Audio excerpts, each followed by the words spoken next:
Yung opa parang nagmamukha, parang namamalim si tsura ng mukha.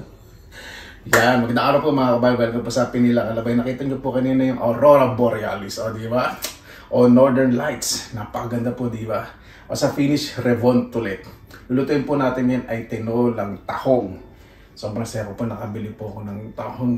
Fresh po, fresh. Siguro galing po ito sa Norway. Ay, naku, malaman po itong tahong po na to. O dagdag kaalaman, syempre 2024 medyo magdadagdag naman tayo ng dagdag karunungan. Bukod syempre sa mga karunungan pinabahagi ko sa pagluluto. Alam niyo po ba na ang tinola ay nabanggit po yan sa kasulatan o sa isa sa nobela po ni Dr. Rizal. Di ba?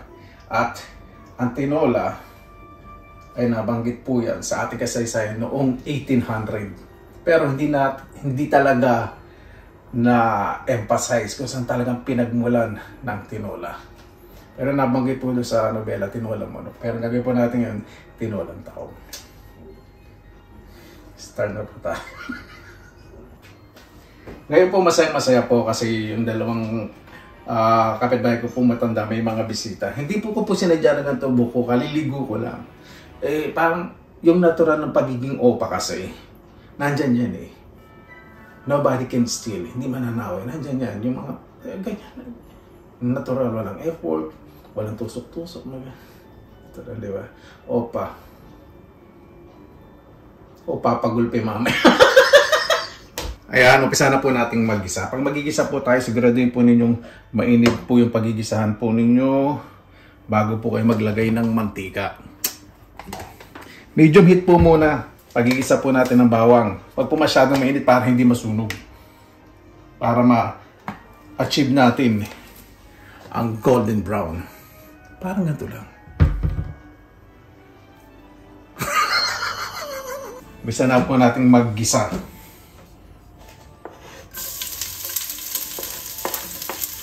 Ito po yung pinaka-paborito ko sa pagluluto. Ang pagigisa. Napakabango po kasi, diba?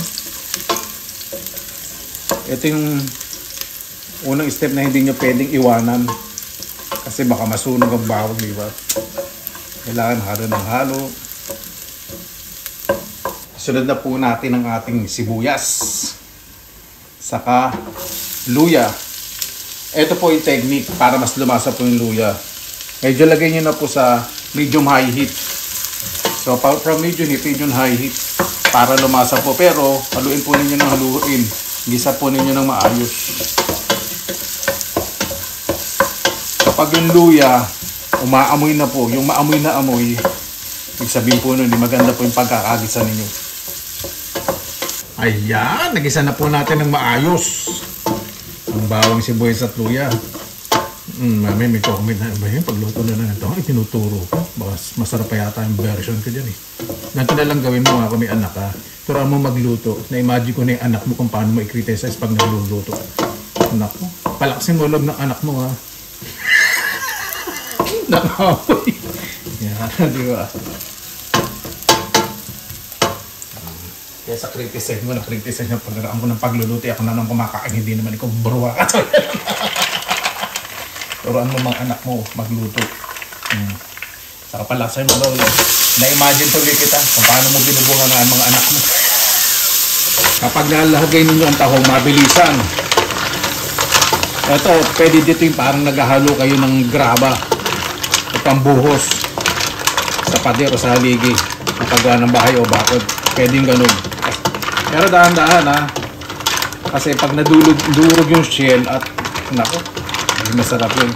Alalay. Yun. Hindi natin ito patatagalin kasi pag umurong, naku,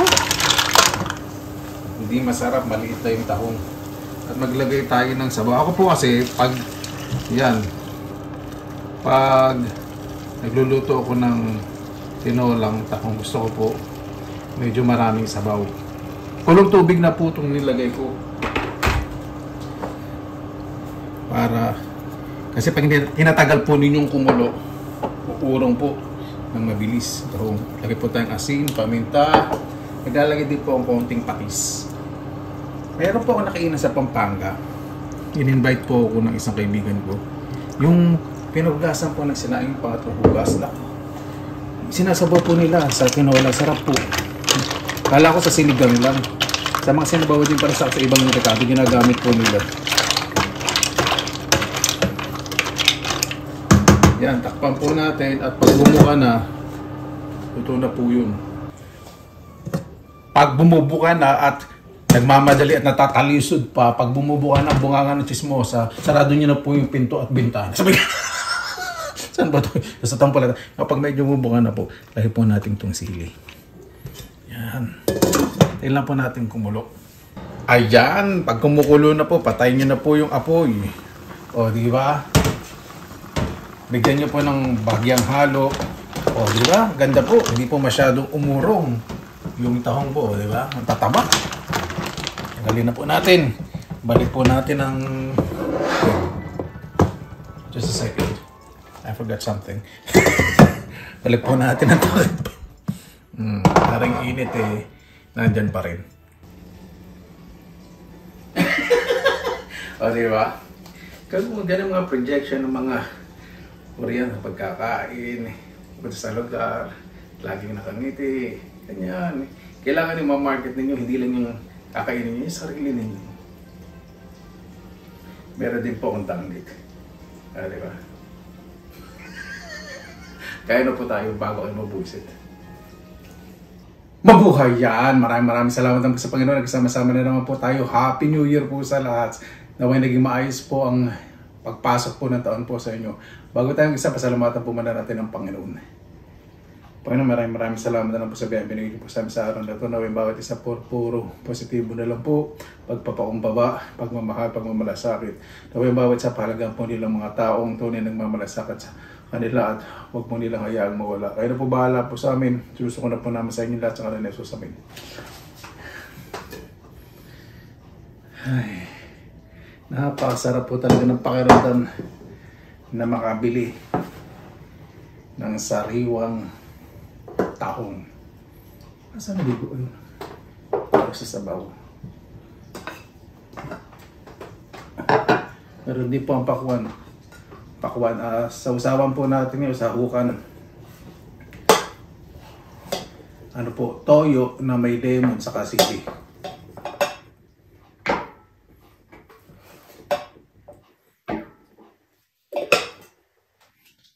Ayan, mananood. Ayan, boil ako ng maayos.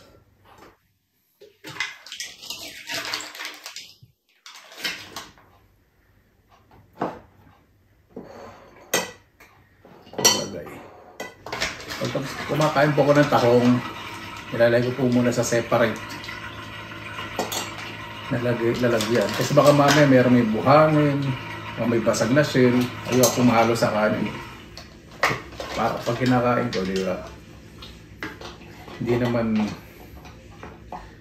masasalaula yung magandang muso ko. Hindi masusugat. Masalaula na rin.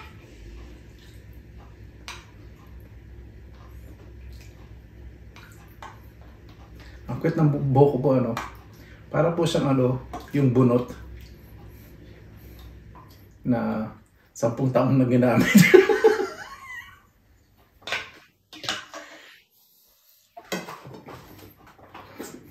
Muna, siyempre yung sabaw.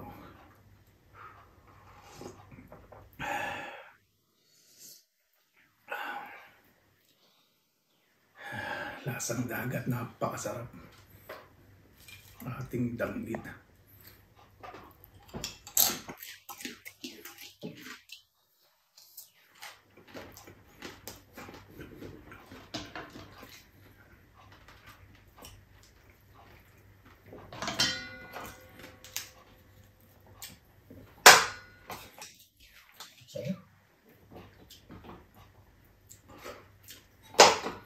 Go. At least hindi siya masyadong umulong, di ba?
partner na partner.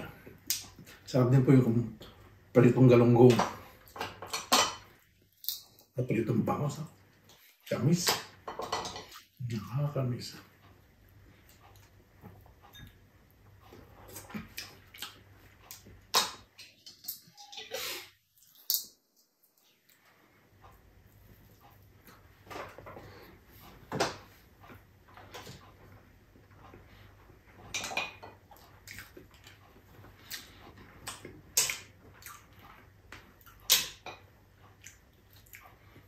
Tataba.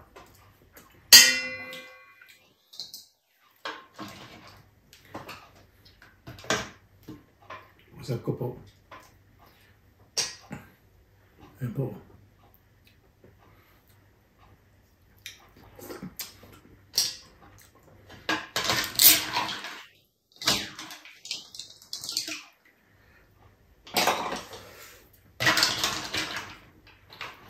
Pag nagigisa po ako ng mga shellfish, masarap pakinggan po. Ano? Lalo na kohol, pag hinigisa. Ang sarap po yung ASMR, yung satisfying, yung tunog.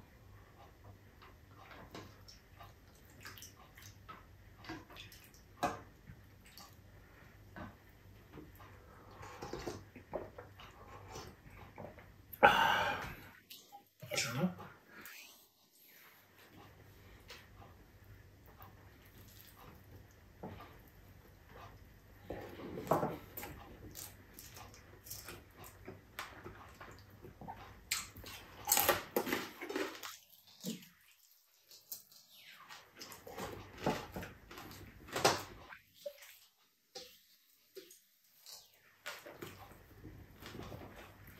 Ayoko po masyadong magkanin. Gusto ko marami kumakain tahong.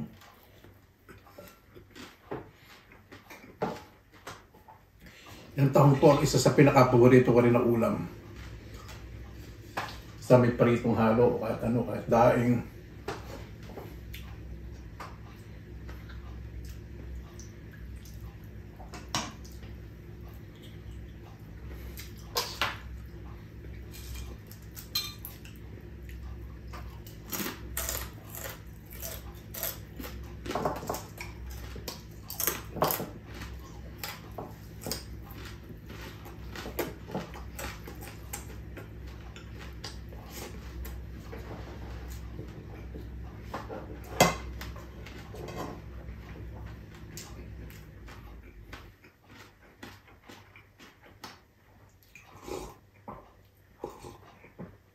Sarap ka lang may agad na sabo kapag ganito. Minus 27 sa labas. Sige po naman ninyo yun.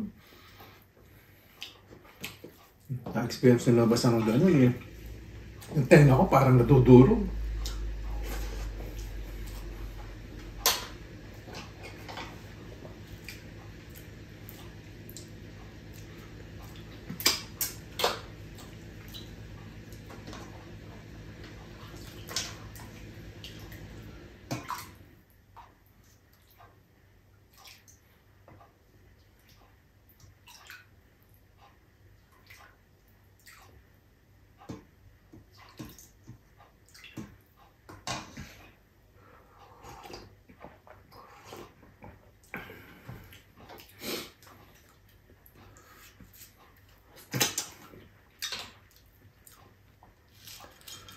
Napakasarap.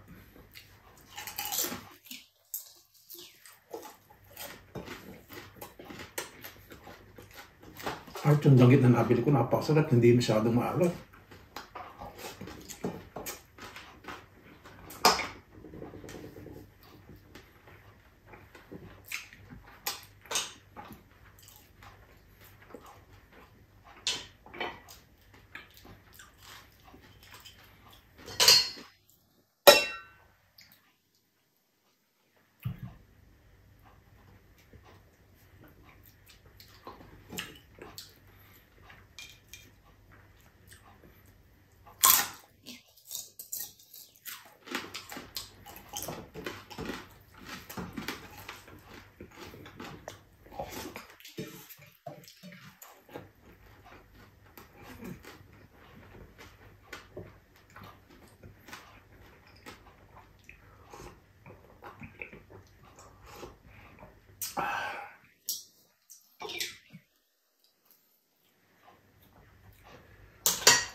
Subukan na natin, hindi ako nakatiis.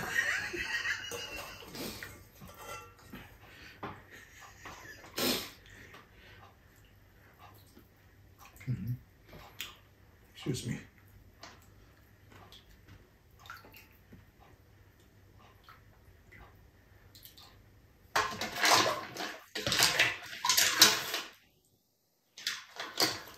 May 1 kilo po ito. Ang tahong, kaya marami. Pag sinerve po ito sa restaurant dito, halo nila sa pasta. Yung parang Spanish style o Italian style pasta. Na may, mostly Italian style po yun, yung may mussel. Pakamahal po. 4 na piraso lang yung nilalagay nila. Siyempre, renta po doon. Yung mga chef, siyempre, pinag-aralan nila yung pagtitimpla ng mga ganun.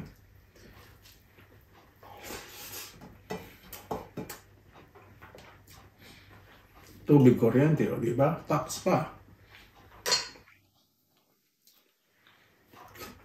Kaya pagkakain ka sa restaurant ng mamahal, huwag isipin yung presyo ng pagkain.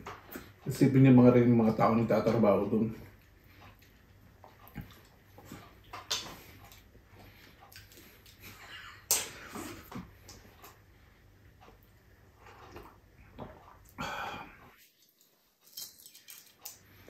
Medyo renta. Siyempre kung mahal yung lugar eh.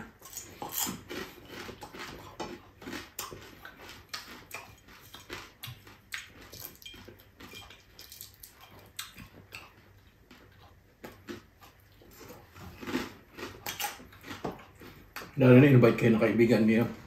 Tawa-tawa siya kasi makakain kayo sa mahaling restaurant. Sabihin nyo, ano ba yun? Ganun lang yun. Tapos sabay, ganun. Nakaka-insulto po yun. Parang masaya yung kaibigan niyo, i-treat kayo sa ganun restaurant para ma-experience nyo. Tapos sasabihin nyo, presyo.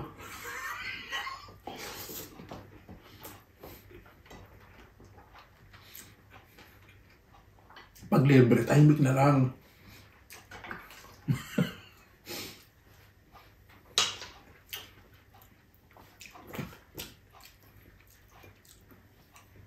Sarap ito danggit. Winner.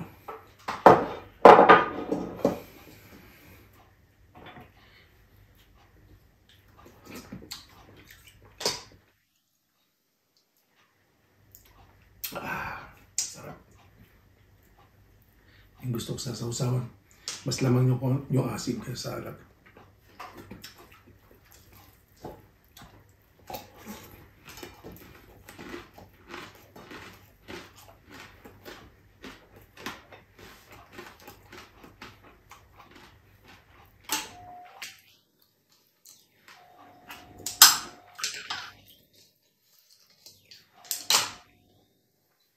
Sa Norway nga nanggaling ito na ito. Malaman. Sarap.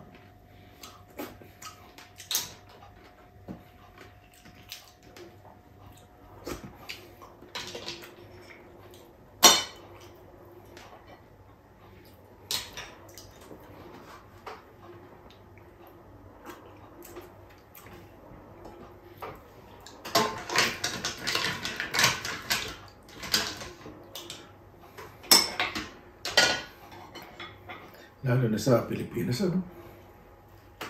Pag tag-araw po sa amin, yung tahong ang tataba. Sa akin po maraming tahong. Kahit ano yata ang panahon eh. Marami kasi nakukahan ng tahong.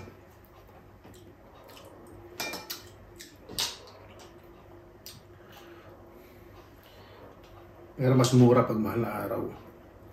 O tag-araw.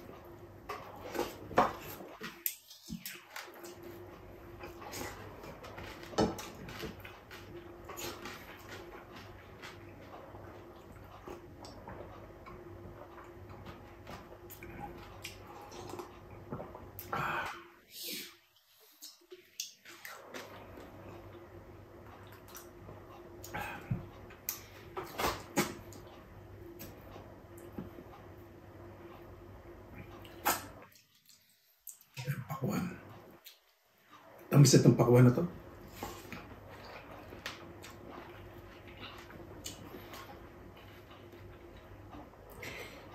Yung iba galing sa South America, yung iba galing sa Mediterranean, sa Europe. yung pakwan.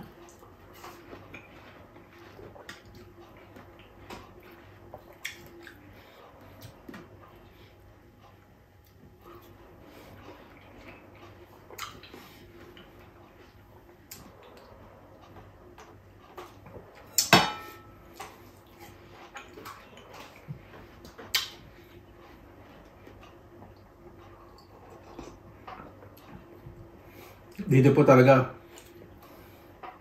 nilalagay po kung saan po nanggaling bansa yung mga pagkain. Kasi pag nangloko po sila kahit isang item lang sa isang shop at iniba nilang bansa pinanggalingan at may nakaalam, nako, lulugi na po agad. Kasi dito yung tiwala ng tao eh. Hindi po basta-basta.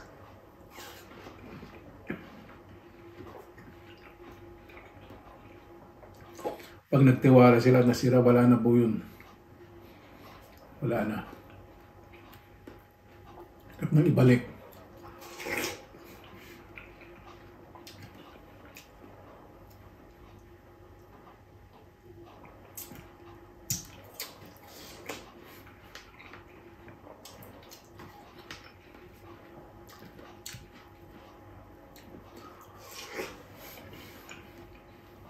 Sabi itong paklo na, no? Napakalamis.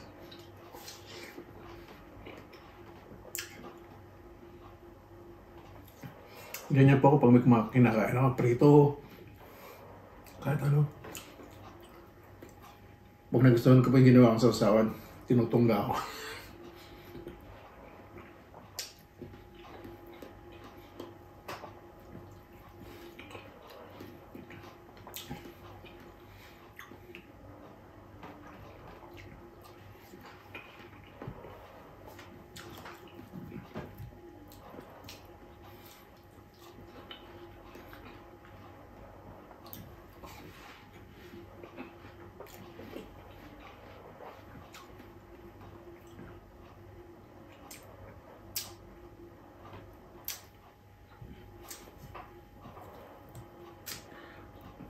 Hindi po siya masyado makalatong sa usawan.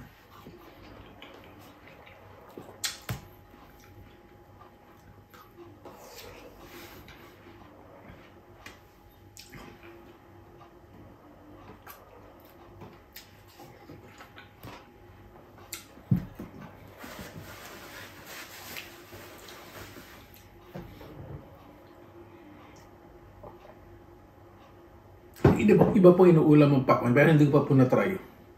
Yung itong hinog na kinakain. Tapos mayroon naman ako napanood, yung hilaw na pakwan. Ginula, ginisa.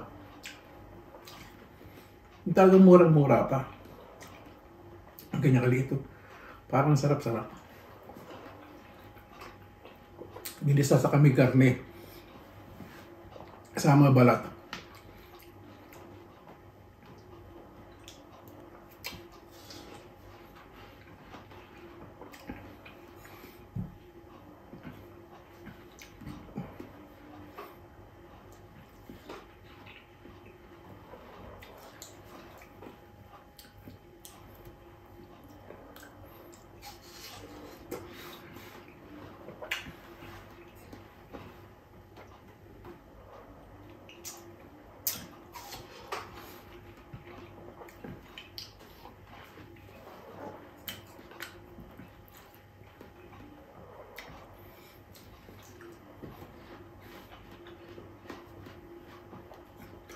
Pag kumakain ng pakwan, ang dami ko naaalala.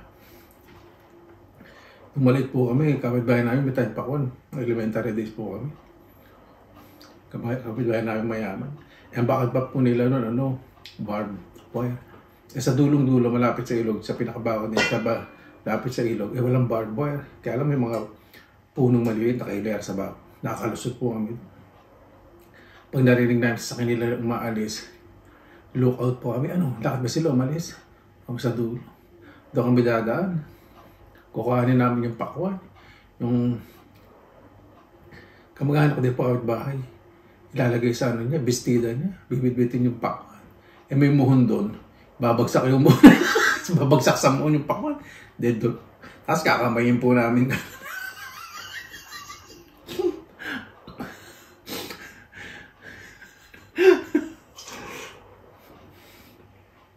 Nakakatawa.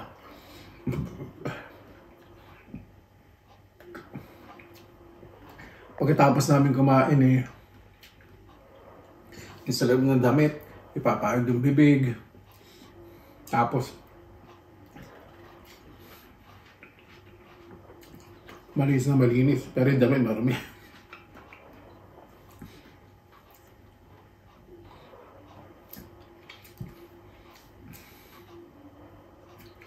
Merong ng harbat, mga isang kalaro namin.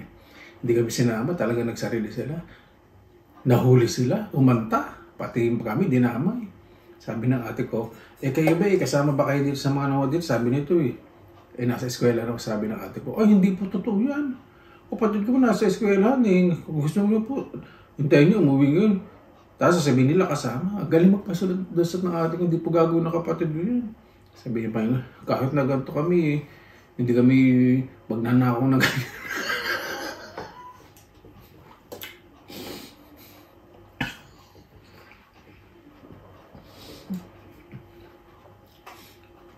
Grade 3 po yata ako. O grade 4.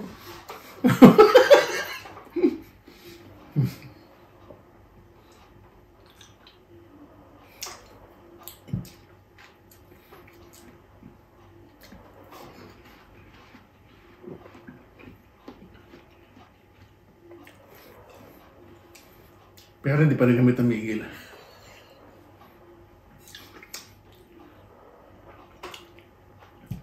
Nagugulat pa rin sila Narinig namin nagkikwentuhan. Punta lang yung may-ari doon. Narinig namin. Nilalaro kami sa balkon ng kapitbahay namin. Mas malapit yung bahay sa kanila. Sabi ng may-ari, sa tingin ko talagang hindi kinakain ng daga yung mga pakwan Kasi kung nananagawin, may matitira hindi putol yung tangkay.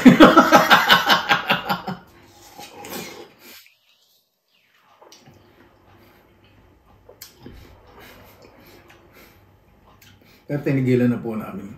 Sabi kasi ni nanay, pag nalaman kong isa kayo doon na nang uumit ng pakwan niyo, manda kayo sa akin. Hey, tumigil kami. Pag nagsalita nanay, kung ngayon talagang gano'n. Hindi sa salita, pinaninindigan niya.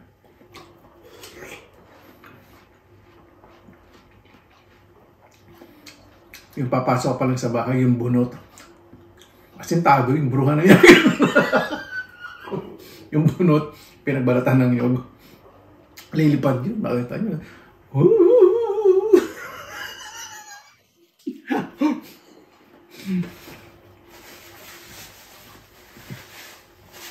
Pag naliligo kaming daan, hindi kami nagpapaalam.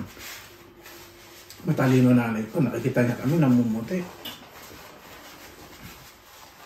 Gaganon yung balat namin, namuti, nahuli na. Naligo kayong dam, yun, may palo kami sa puwit. Pero pinapalo kami na sa puwit.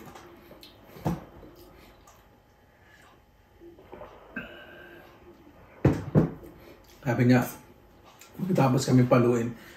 Ang kaganda sa kananay na, pag napapalo kami, sasabihan kami, ganito, kung saan pag nagsasabi nagagalit yun, mas mainam na yung mapalo kayo. Paano magpapalunod kayo dyan? Ano? Diba? May katuwiran.